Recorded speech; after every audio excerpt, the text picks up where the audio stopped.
Therefore, the Son of Man is also Lord of the Sabbath.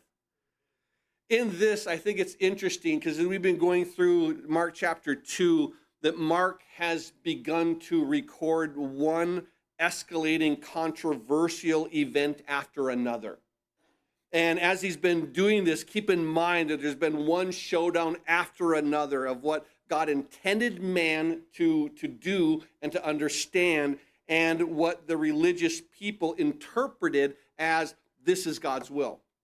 God made a direct declaration, and the interpretation was one of religion, one of works, one to elevate me versus one to simply glorify God and to rest in what he's done.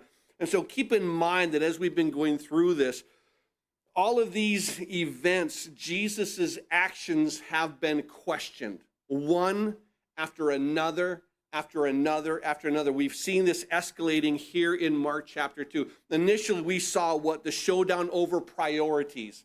There was that man who was the paralytic that they had to let down through the roof. And they said, the healing. And Jesus said, oh, that is a priority, but it's not the physical, it's the spiritual. And he forgave the man's sins.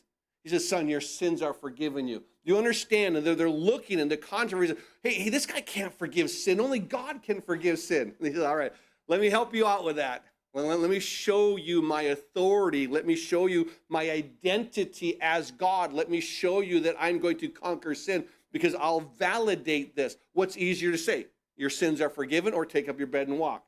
Well, it's easier to say your sins are forgiven. No evidence has to take place. It's more difficult when you say take up your bed to a paralytic and walk.